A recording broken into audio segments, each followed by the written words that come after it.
and gentlemen, do not adjust your screen. I am in control of the horizontal and the vertical. This is Big Ramp. You're watching WGS-TV, and I came all the way here just to find him. I've been looking for him since WrestleCon. Please believe it.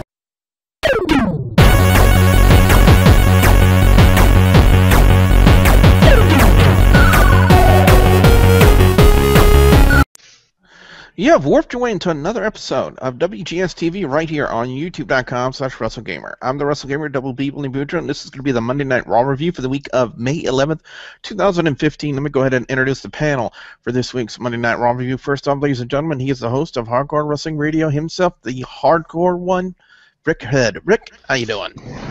Well, we're doing all right, and of course, after last night's Raw, I could do a little bit better. And of course, we have a referee in the room. Is that a special guest referee?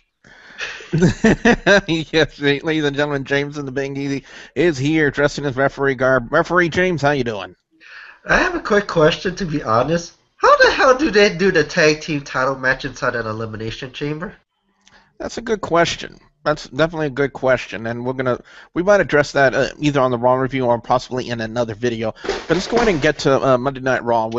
The segment with Triple H, Kane, and Seth Rollins. It was used as a big setup for what they were going to do on that show that last night, and we get tempted to record the review once already. And by the way, thank you, Uvu. That's my gratitude towards you right there.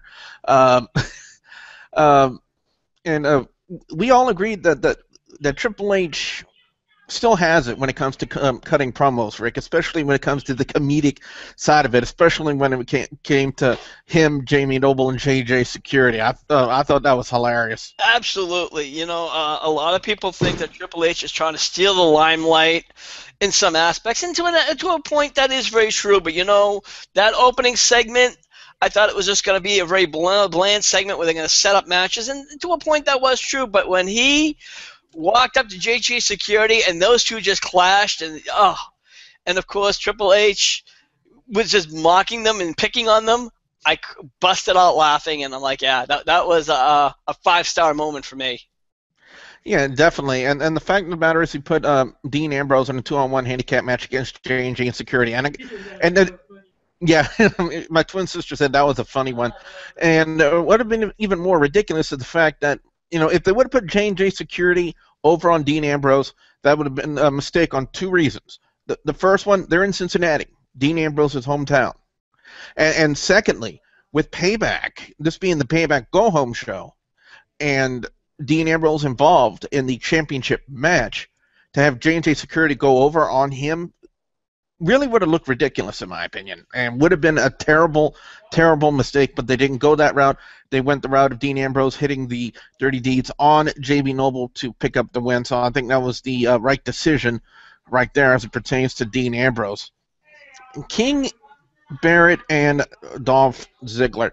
I asked a question on the Facebook page. I asked a question to you, James, and, of course, because of Uvu kind of doing the old big middle finger to us, I'm going to ask you here on the Hangout. How did Sheamus hide his mohawk underneath his hat? That's a good question. It's like, how do I hide my hat, my hair under this hat? I don't know. He must have forgot the jail today. More than likely, or probably only spikes it up for his matches just to make himself purposely look ridiculous. Either that, or maybe he has a guest appearance in that new Mad Max movie that's coming out pretty soon. God, no comment. Anyway, it was thanks to Sheamus being involved, getting Dolph Ziggler distracted and allowing King Barrett to hit the Bullhammer elbow that would pick up the win. And we did get 2 announcements. Not only did we get that Sheamus would be taking on Dolph Ziggler at Payback, but we also get the announcement of King Barrett taking on Neville at Payback, which I believe is Neville's first main roster pay-per-view show. Actually, nope, that's not true. He was also in the last pay-per-view, if I'm not mistaken. Oh, yeah, He was that's in the right. kickoff match. Yeah, he was in the kickoff match against Barrett, which, by the way, when your kickoff match is better than the rest of your card, that really kind of speaks levels. Now we were talking about what happened with Neville and Barrett on the Extreme Rules kickoff show. But yeah, my sister just wanted to chime in just a little bit. Ziggler's matches are a lot better and a lot more fun to watch. This whole thing between him and Barrett is maybe a bit boring.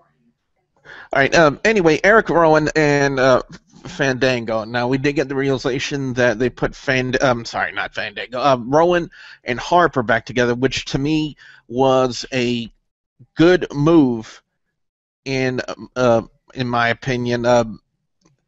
Because honestly, Rick, they really didn't do anything separately at all. I always thought they were better together. I don't know. It's this segment really didn't do it for me. And I really just didn't care for it. It was just I think it was just a mistake doing this whole thing. That's all I can really say. Yeah, basically the matchup was like 37 seconds long. Yeah, it was like what? I think they did that as clearly a squash match, and they just did this as a point out just to say, oh yes, that the Wyatt brothers are back together. I mean, I don't even know if you can call them the Wyatt brothers. They made the referral that Harper and Rowan's were once a tag team, but I don't know how that's going to work or what that's going to be a referral as. Well, John Cena would once again hold the United States Open Challenge Championship match, and Neville would be the one to accept the challenge. And I gotta say, last week it was Sami Zayn. Last night we had Neville. NXT really starting to kind of shine on the main roster, and a lot of people just want to dig at John Cena, saying, "Oh, he's bad. He doesn't know what he's doing. He doesn't know how to wrestle and whatnot." And that's really open to interpretation from everybody. And I know I made a comment on last week's review saying that people who scream "you can't wrestle" really have no grounds to say that because of the fact that they can't wrestle either. And of course, I did get a lot of negative responses when it came to that. A lot of people saying, "Well, that my logical reasoning for that is kind of moot because I can't wrestle either." And then again, people can also look at television shows and movies and say, "Oh, just because you don't like the guy that's on there, that you can actually judge that, but it doesn't mean that you have to be an actor yourself in order to properly critique what they're doing." And in some instances, in some points, they're right about that. And so I just want to officially rescind my statement from last week, from when I said that the haters out there who say you can't wrestle really can't make that argument because they can't wrestle either. Because in essence, they were right a little bit. Because take what we do on here. And take what Rick and you guys do on HWR all the time. Critiquing the wrestling industry. Now, do we have to actually have actual experience in the wrestling industry to critique the wrestling industry? No. I've been doing it on YouTube for about 5 years now. And Rick, you and HWR have been doing it for about 2 or 3 years. So I would like to officially rescind that statement that I made last week about that. But be that as it may, Cena versus Neville, James, was a really good match. It is a good match. I mean, that Neville is known to be that type of wrestler to have good matches, and to have him face John Cena, who we all know is the top guy, no matter what title he holds, he is always that top guy. It's basically pushing that fact that NXT, the future is good. Say that. Then plus they have their event takeover Unstoppable on May 20th, and we don't know what's the future, what Zayn is because of the injury. But even Zayn, last week he still fought with an injury and he's tough as hell. So we know that these NXT stars can do it. They just need the right push. Exactly. Following that, well, let me say this though. Match content was really good. However, the ending with Rusev not only was a little bit predictable, but I think Rusev might have jumped the gun just a little bit And in referee language, that would be a... Wait, hold on. False start. Penalty. Second down. Oh, God. Okay. Thank you for that one, ref. Following that, we were scheduled to have Roman Reigns and Kane, and the matchup never really took place because Kane assaulted Roman Reigns before he got over the guardrail, and then would end with Roman Reigns awkwardly spearing Kane over the announce table, and it would lead to the inclusion of the match on SmackDown this week, which will be Kane versus Roman Reigns, and there must be a winner by pinfall or submission. And I got to reiterate what we said, what you tried to say on the Uvu review, that Uvu just gave us a big middle finger to, Rick, is that the fact that really was a very awkward-looking spear over the announce table. I agree with you, but I think also the fact is that he had to spear him up over the table. So it wasn't exactly really the right positioning. So considering the fact, I have to give him a pass. It wasn't really a botch, so to speak. It wasn't like he was spearing him on a mat and it got botched. It was just bad positioning. So that's all I'm just passing it off as. Well, Tamina and Brie Bella would have a match next, and one thing I want to say is I'm glad Tamina is back. Now, in the role of the bodyguard, a lot of people in the YWC, even you, James, you said it yourself when we tried to do the Uvu review. And again, like I said, Uvu just gave us a big middle finger too. Is the fact that it may be good to see Tamina back, but she's still in that same role as a bodyguard, and you don't agree with that. Exactly, because this is something done. And this is like a repeat. As we now know, she was the bodyguard of AJ Lee. Now, it was unfortunate she went down with an injury when she was having her feud with Paige. But, I like to see her come back, but I'd rather not see her as a bodyguard. I mean, I understand it's family because of the whole, Tamina and Jimmy Uso are technically related. And now because Naomi married to Jimmy, they're now related. But I don't like it. This is something that I don't like, but you have to understand now. They're now going to have tag team? You have the Bellas, then you have Naomi and Tamina. When Paige comes back, will they have Paige try to find somebody to help her with the Bellas and Tamina and Naomi? If I can chime in, I think that they've always got Tamina kind of pegged wrong. I mean, they're always seeing her as a bodyguard, and I don't see her as a bodyguard. I just see her as a very powerful woman who just happens to be tagged, and she's not protecting them. She's just like, hey, I'm just backing you up, and hey, the fact that I'm the muscle just happens to be it. I mean, look at all the people who's backed other people in the world who's done. Look at Kevin Nash or Diesel with HBK, and for a long time, look where that got him. Now we're talking about divas, giving divas a chance, and I think people aren't giving Tamina a chance. They're looking at her as, oh, she's just another bodyguard. She's just no matter who she teams with, she's going to have that, bodyguard persona because of the size she is and how powerful she is. Because look at all the divas in the WWE. Even Naomi, who's a very powerful wrestler, next to Tamina, is a pipsqueak. Yeah, definitely. I definitely have to agree with you on that one. Following that, because I really don't know how to respond to this, Rick, and I know you had something to say about that on our previous attempt to record a review. Macho Mandow? I don't know how to respond. Basically, it was Mandow and Axel. The Ascension would interrupt the match and attempt to attack him. It was first Connor. Connor ends up being disposed quickly by Mandow, and then Victor would try his luck and in a 2-on-1 situation against Mandow and Axel.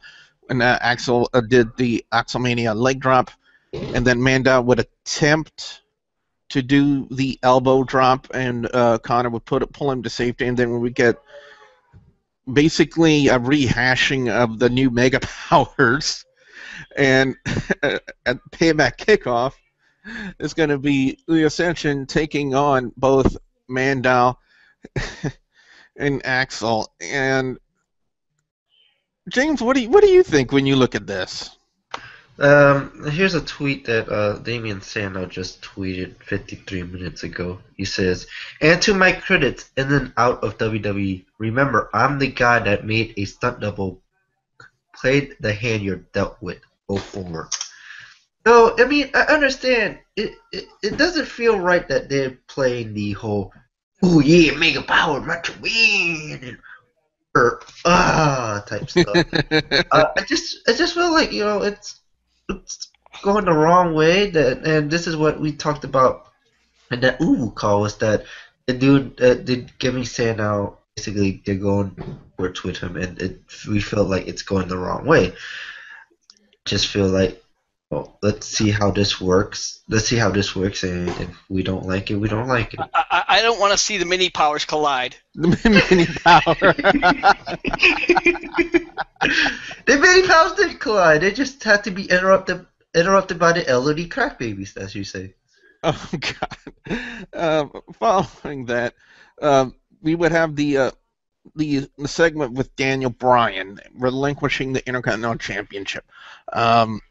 I know a lot of fans out there who watched it at the YWC. One of my favorite YouTubers to watch at night is Joe Cronin, because he's kind of like you in a sense, Rick. Because, you know, it's wrestling reviews with a lot of attitude, and that's one of the things that I like about Joe Cronin. He's got a lot of that attitude that you have, and he's very straightforward when it comes to his reviews. And one of the things they did say on there last night is the fact that Daniel Bryan's segment looked like it was really, really hard for the guy, and I gotta agree with what they said. You know, it really did look hard for Daniel Bryan, because just look at every time that they tried to put a championship, 2 major titles, on Daniel Bryan, and what's happened to him in the past. I mean, last year they put the WWE World Heavyweight Championship on the guy, goes down with a neck injury, out for 9 to 10 months. This past year, he comes back at WrestleMania, wins the Intercontinental Championship in a fantastic ladder match, and what happens just a month later? Boom, another injury. Now, I'm not sure if it's another neck injury, but it's another injury nonetheless, which will force him to be sidelined for an undetermined amount of time. Now, people want to draw their own conclusions when it comes to the Daniel Bryan segment, and thinking that he because he relinquished the Intercontinental Championship, that he's done, that he's retired, that he's going away, and we won't see him again. Now, possibly in ring, maybe, but I never once did you hear in that segment, Rick, that Daniel Bryan uttered the words, "I am resigning. I am retiring from in-ring competition." He never said that. He never said it, but you know what? I'm going to be honest with you, and I'm going to say it right now. It does not look good. And he even said, and he even cracked, his voice cracked, he said, "I may never wrestle again." And I think he's trying to be optimistic. And everybody, when you're in that kind of career, you don't want to say, you know, until you hear the final word, you don't want to believe it. You don't want to believe your career's over. I mean, you know, and it's not looking good, especially with neck injuries. You know, you don't want to play with those. If you ask me personally, I thought his first neck injury, he was done. And the fact that he came back, I was shocked. But now it's not. I'm sorry. I don't want to see. I mean, I am a huge Daniel Bryan fan, and the last thing I want to do is be doomsdaying for the guy. And we talked about it several times on HWR.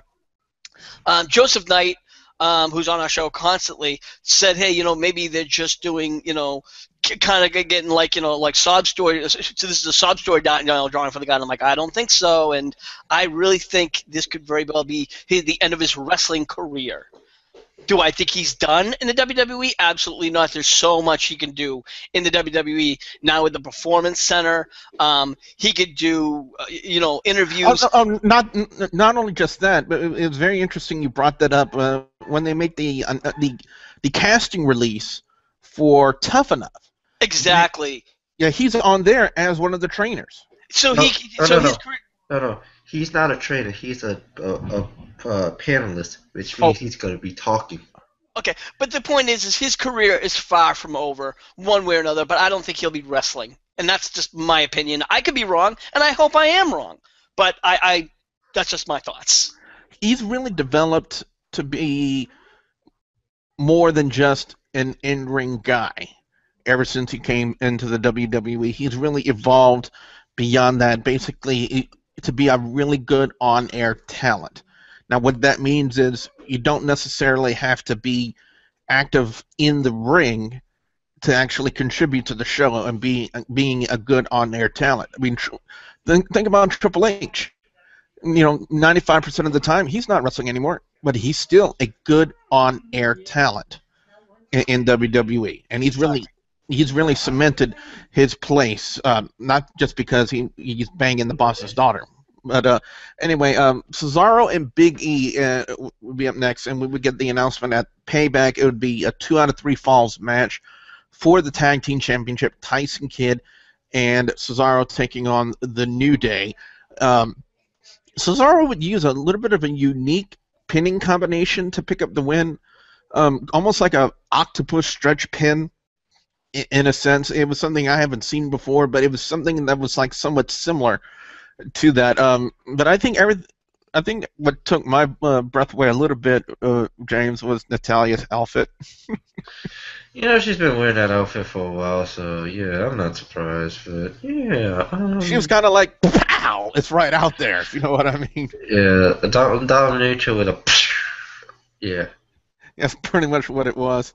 Then following that, we would have the announcement that the Elimination Chamber would be returning May 31st as a WWE Network exclusive, as the Studley Man actually just popped up on my Steam account saying he's playing The Binding of Isaac. So, anyway. I got to ask you guys, starting with you, Rick, I got to ask you your thoughts on the return of the Elimination Chamber and being just a WWE Network exclusive. Do you think it was a good decision or a bad decision? Well, excuse me. I think it has. It's definitely a smart idea on the WWE because that they're trying to get more viewers for the WWE Network because I know it's going to piss off a lot of people who don't have the network. It's because it's going to say, hey, you want to watch it? You know what to do. You're going to have to get the WWE Network. And, of course, there are countries that do not have the WWE Network. So it's going to piss off a lot of fans, and that's the issue. That's where it kind of crosses over, and that's the problem. But as far as American fans who have the WWE Network, who has that $10, hey, all you have to do is just pay that, it pays that money. And it really is that question. What do you want to do? Do you want to spend that money or do you not want to spend that money? And it's just really a simple question. It's worth it, in my opinion. Yes, it is. And, I kind of think about the TNA and their issues about how when Dixie went over, and I know I'm kind of going off track a little bit, when she left Spike and went over to Destination Unknown, and, we wanted to watch, TNA, and like, well, gee, all you have to do is get, pay for Destination America. That's like $18. All you have to do is pay $18. I'm not paying $18 for that shit. But for $10, it's a reasonable price just for WWE, and it has all of WWE product. So, yeah, I think for people who just don't want to watch it, if you want that pay-per-view, pay the $10. You don't want it, well, you're going to lose out. As for the countries that don't have it, it sucks, and it's kind of unfair, but, yeah, it sucks. James, what about you? What's your reaction to the announcement of the Elimination Chamber? I was really surprised to see that the Chamber was coming back. I thought we wasn't going to see the Chamber this year, but then it's really brought up a surprise that they're turning a live event. This was originally supposed to be a live event, but they're turning it into a pay-per-view, which I was like, okay, interesting. Well, it's still live. It's just it's still live, but it's now we gotta have cameras in the chamber. It's just not available on It's not available on cable pay-per-view. Exactly, and that is on the WWE Network, which I have, and I enjoyed the WWE Network, and so but basically on WWE.com announced that 2 matches are gonna be in the chamber. One is gonna be for the vacant Intercontinental Championship, so we gotta crown a new champion in the chamber. The first time that a title that's not the WWE Championship will be defended in the chamber. But not only that, for the first time, the tag team titles are going to be defended inside the Elimination Chamber. So it's going to be the first time a tag team Elimination Chamber will be inside there. Will the pods be big enough to hold both members of the team in there? Because the only way I could see them doing this is a tag team tornado style. But the fact is, both members of the teams would have to be in the pods when they get released. I think that's what they're going to do. They're not going to do a single. It's going to be a tag team tornado elimination style, basically. I like the idea of the Elimination Chamber being a network exclusive. I mean, I think we got a little bit of a hint of that when they did the King of the Ring, which I still think was good, even though we never got a chance to do a full-on review of it. I still apologize to you guys about that. But having the idea of bringing back some of these events and making them a WWE Network exclusive, to me, is a good thing. Because it makes that network more valuable. And guys, the $9.99 is worth it. Because you get all kinds of great stuff, and then you got all kinds of classic stuff, and got NXT, which is the saving grace of WWE, and now you're getting a lot of these shows that are being brought back, i.e. the King of the Ring, the Elimination Chamber, and being network exclusives. It really drives home the point that $9.99 isn't a lot of money to spend, and you get all that great stuff.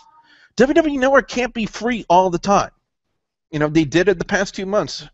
And to me, it was possibly a good idea to get people more into the network, but they can't be free all the time because they wouldn't be making money. They would be losing money because they wouldn't be offering anything to pay for. And actually, if I'm not mistaken, it's gonna be free again in the next. They're doing like free segments every other month. Well, it's been back-to-back months this past one. It's been April and May. And they're doing one in July, and I think they're one a couple of months later. So it's not like they're doing one in. I know they're doing one in July, another promotional, and I think they're doing. If I'm not mistaken, they're doing one this month. There is this month. I don't know about July, but I think there is one in July. We've talked about it recently. There is one coming up in July, July or August. No, it can't be August because it's SummerSlam. I think it would be September, if maybe. Yeah, okay. I don't think it would be a good idea to do a free month during the month of one of the big four pay-per-views. And again, guys, if you still don't know what the big four pay-per-views are in WWE, Royal Rumble, WrestleMania, SummerSlam, Survivor Series. You've been educated. Speaking of that, following this whole segment, we had Bray Wyatt cutting a promo on Ryback. And again, just because they haven't billed from being Louisiana, and me and James are both from Louisiana, not everybody down here talks like Bray Wyatt.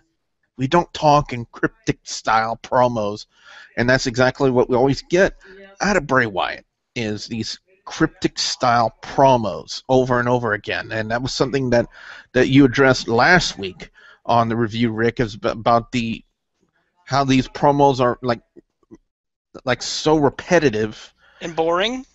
Pretty much. Yeah. And the sad thing is, it's just getting that. If you go back and you start watching all of his other promos, and people will be like, "Oh no, they're very cryptic and they're very deep," and they're not very deep, and it's just like, Bray Wyatt, it's all, he talks about the fear, and he'll talk about. Can I interrupt you for 1 second, because actually Monday Night Jaw is actually had put a comment on here. Monday Night Jaw was on your previous hangout last week, and he said, and HWR.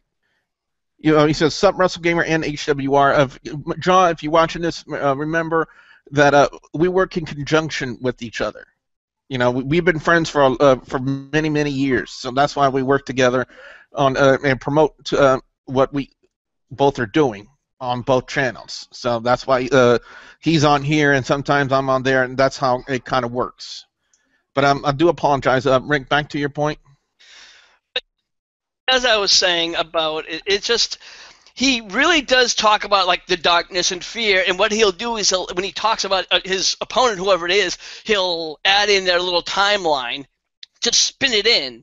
But it's pretty much just the same old bullshit, and it's really nothing creative. and it's sad. And I've just gotten to the point where I'm like, yep, same old shit. Yep. I mean, he's a great wrestler. His in-ring creativity, his in-ring skills are excellent, but his mic skills, it's just like second verse, same as the first. Pretty much. Yeah, pretty much. Now when Ryback would come out and basically just take it to Bray Wyatt about the whole thing, and again, I'm going to try to keep an eye on you. If you guys out there are watching during the live part and you do put a comment here, I'm going to try to watch this. But we're up now to the main event, Randy Orton and Seth Rollins. Now, just very quickly, primetime players in the impersonation of DX. Thumbs up. That's all I'm going to say. That was good. The wig that Darren Young had on as Shawn Michaels. That was hilarious. Oh, man. I thought they would do New Age Outlaws. I think it was a combination of the both. I think it was a combination of the both. But anyway, I want to say the usage of J&J security was kind of predictable at the end of the match. However, the other members of the Fatal 4-Way would come out and basically shieldish, and I say shieldish in the terms of they assaulted Seth Rollins 3-on-1. It was first, I believe, it was the Dirty Deeds, followed up by the Spear, and then both Reigns and Ambrose held up Rollins for the RKO. Yes, you're correct. And then Reigns would spear Orton, and then Ambrose would hit the Dirty Deeds on Reigns, and that's pretty much how they closed out Monday Night Raw. Also, keep in mind, during that entire process, Kane was standing outside of the ring, holding a steel chair, not moving a muscle. I really don't know what else to say about that, but anyway, let's go into our overall scores and our picks for best and worst match or segment of Monday Night Raw this week. Monday Night Raw being the Payback Go-Home show. To me, do we really know much about the Payback card, to be honest? No, not really. I'm going to be honest with you. It's kind of a very dull one, Billy, but I'm going to let you finish with your scores and segments. There's something we forgot to mention. If Kane... And what was that? No. If Rollins loses this Sunday, Kane will be fired. That is the stipulation. Yeah, well, and it's... I don't think he said he was going to be fired. I think his services will no longer be needed, is what it was. I don't think he's going to... It says on WWE.com. So he's going to be fired now. Okay, so they upgraded the changes, but okay, fine. But in any event, Billy, I'm going to let you finish, and I'll have a few comments. I got to say this right now. Cena versus Neville is best match of the night. It was a really awesome match. Despite the predictable ending involving Rusev and the fact that Rusev, even our resident referee, flagged him for a false start, it was still a really good match. The crowd was into it, and both guys looked really, really amazing in that match. And I can't see anything bad about that. Now, normally I go to the Divas for worst segment of the night or worst match of the night, but I can't. For one reason and one reason only. Macho, Mandow, and Curtis Axel. Oh my God. I'm just getting headaches thinking about that. And then they're going to have a match together against the Ascension on kickoff. Yep. As Rick put it, the mini powers, which I think is an appropriate description for them. I don't know what else to say, but my head hurts. 3.5 out of 5 for this week's Monday Night Raw. Rick, over to you. Your overall score and your picks for best and worst match or segment of Monday Night Raw this week. Well, for the go-home show, I wish I could say, I was impressed. There should have been a lot more to it, but there really wasn't. A lot of the matches weren't really set up, and I'm sorry, but like I said, the mini powers versus the LOD crack babies. Well, at least it's a kickoff show and not like the middle show, or at least even the main event. At this point, I'm really I don't know what to say about that. And as far as John Cena versus Neville, I know that you probably think it was the match of the night, but I can't even call it the match of the night because the problem is you knew that Neville was going to lose. I even said it before the match started. I'm like, yep, Neville's losing. Make no mistake about it, because WWE would not think about saying, hey, let's have Neville win this match and for no reason do a swerve. It would make... Technically, he did win by DQ. But Yeah. but you're missing my point. Exactly. Well, Have him win the title, and it would make so much sense. But obviously, yes. As far as my best segment, it was the opening segment with Triple H kind of just bullied. I call it bullied JJ Security. And the main event, I kind of liked it. It was for what it was. It was entertaining. It did its job. So, and overall score, I gotta give it a solid 3, and that's giving it. And that's it. You don't think Neville's stock just rose a little bit when having a good match against John Cena? Again, I'm not discrediting him for what he did. Yes, he had a great match for what it was, and yes, I understand why they couldn't put him over Cena, because obviously it's just not ready. It's not his time yet, but. But it's not only that, but Cena's involved in that storyline over the United States Championship. I get that, but see, that's my point, and that's what pisses me off. And again, that's the thing that Ashley and I were having an argument the week before with Sami Zayn, and he's like, it doesn't make sense. Yes, that's the fucking point. Why can't WWE just say, you know what, let's just take this storyline and just, boom, toss it and say, make a new storyline. Is it that fucking impossible? Well, in my personal opinion, before we go quickly to James, quickly my thoughts about that is the fact that seeing so much of the United States Championship on both Raw and SmackDown ever since WrestleMania, to me, raises the stock of that championship. Because not only are you having one of your big name talents like John Cena holding the title, bringing that much more credibility to that title, but the fact of the matter is that we're seeing it defended probably more than we've ever seen before in WWE, being defended on every show that we've seen on Raw and SmackDown every week.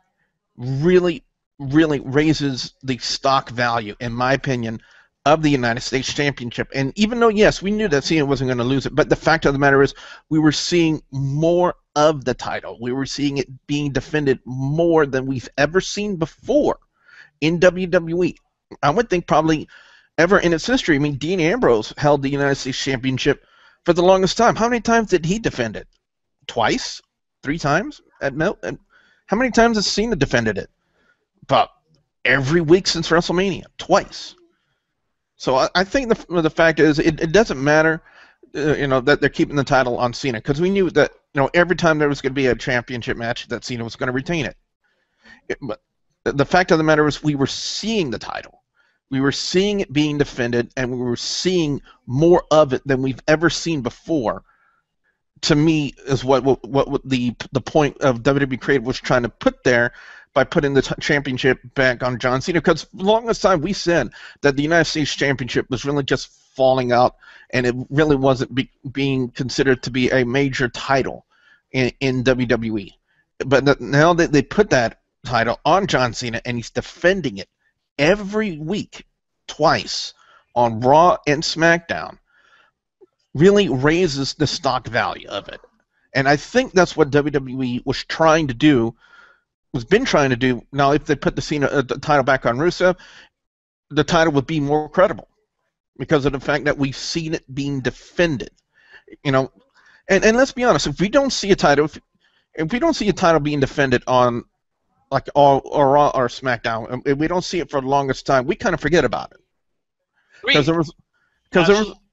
the longest time we've seen I'm trying to remember. There was one, especially what was his name? Well, Ezekiel Jackson. When they put the Intercontinental Championship on him, what did he do? Nothing. Nothing. An absolute zero. Did nothing as champion. And there have been people that they put the championships on, Intercontinental and United States Championship, that were good and some not good. More than lately, the United States hasn't been a good championship in WWE. But the fact of the matter is that they put it on Cena, and he's been a champion before with the United States title, and he's defended it every Raw and SmackDown since WrestleMania. And the fact that we're seeing it being defended, in my opinion, I don't know if you would agree with this, but really raises its stock value. And I'm not disagreeing with you at all. But if they're going to do that, what they need to do is continue that. They need to make it a TV title. That's where they need to go from here. Otherwise, it's going to lose that stock. And Billy, you're losing audio. I am? Can you hear me? I could hear you. All right. Well, James, over to you with your overall score and your picks for best and worst match or segment of Monday Night Raw. I'm gonna give it a 3 out of 5. It was an impressive Raw, but I feel like it's a lackluster card because there's not much matches in the card. There's like 5 matches, 4 or 5 matches, 5, 6 matches. We'll probably have some unannounced matches on Payback, probably. Might even have some announced for the SmackDown taping. Anyway, the best I would say would be my scoring match of the night. Because it's a touchdown. It's Neville Cena. I mean, I understand the Rick thing. The ending was predictable. That's the only thing that doesn't go for the United States Championship. Match quality, it was great. It was a great quality match. I understand that the match. It's just the fact that we all know Cena is not going to lose the title if he's still feuding with Rusev. The fact that the match was announced at Extreme Rules, we know it's like, oh, Cena's not going to lose the title all the way. But also, what you also kind of miss is that the fact there was no Lana on Raw. So yeah. Lana could be there could be something with Lana at Payback to where she could screw Rusev out of the match. The fact that I don't see Rusev walking out with the title. And the match that gets my penalty flag for the week is going to be I'm going to actually give it to Erick, Rowan, and Fandango. I just don't. I mean, the thing is that why did you break away Erick, Rowan, and Luke Harper? The fact is that Luke Harper, he won an Intercontinental Championship, and he was good. Erick Rowan is like the kind of question is like, what's he doing? It's like he kind of did like a smart person type thing for a few weeks, and then that dropped off, and then it's like, I'm gonna give honorable mention of worst matches to Mandow and Axel because of the mini powers, like mentioned. And that's it. Yeah, I think we all missed seeing her on on Monday Night Raw. Anyway, guys and gals, we want to know from you guys out there, the viewers and subscribers, your thoughts on Monday Night Raw this week. What are your overall scores? What are your picks for best and worst match or segment of Monday Night Raw this week? We definitely want to know what you guys out there have to say. Be sure to put your comments in the comment section below. Don't forget to power up that like button. Oh, God, that's a flag. Hey, it's also a video game channel. What else am I supposed to do? I'll wave it off for this time just because you do mention this video game. Yep, and guys and gals, don't forget to, by the way, Rick, where can fans check you out on HWR? Of course, you can always check us out on our Facebook page. That's facebook.com/Hardcore Wrestling Radio. And always check us out on youtube.com/HWR Show. And of course, I know over the past week or so we were promoting our Google Hangouts Live, but due to personal reasons, guys, I had to pull that off. But guess what, guys? HWR will continue on each and every week. We'll have our shows, so keep on looking out on our YouTube.com show, HWR show. When he's not throwing flags at me for apparently unknown reasons, James is also on Twitch and on Twitter. James, where can they check you out? You can find me at twitch.tv/fatboy504. Well, I don't have the link, but it's the Fatboy504 part is there. I do PS4 gameplay. You can find me on Twitter at Fatboy504. You can also find me on YouTube at JTD70129. And you can also find me on the Hardcore Wrestling Radio Facebook page or the WGS-TV Facebook page when I'm not wearing a referee and blowing a whistle at somebody. He does that to me all the time for some reason. Anyway, guys and gals, don't forget to check out WGS-TV on social media, on Facebook, Twitter, and Instagram. And also, don't forget to check out more of my Let's Plays, which you can see at the annotations at the end of this video. And don't forget to check out the links that will be in the description box below. So with that being said, for the hardcore host of Hardcore Wrestling Radio, Rick Head, and referee James from the Big Easy, I'm the Wrestle Gamer, Double Billy Bujo, saying we'll see ya at the next Warp Zone. I'm going to flag the duck for not being here. Oh, better than Coke and Diet Coke. What? Please tell me it's not a virgin. When they were young cat girls, I did occasionally bathe with them. But once they started to mature, I refrained from getting in the bath with them. Why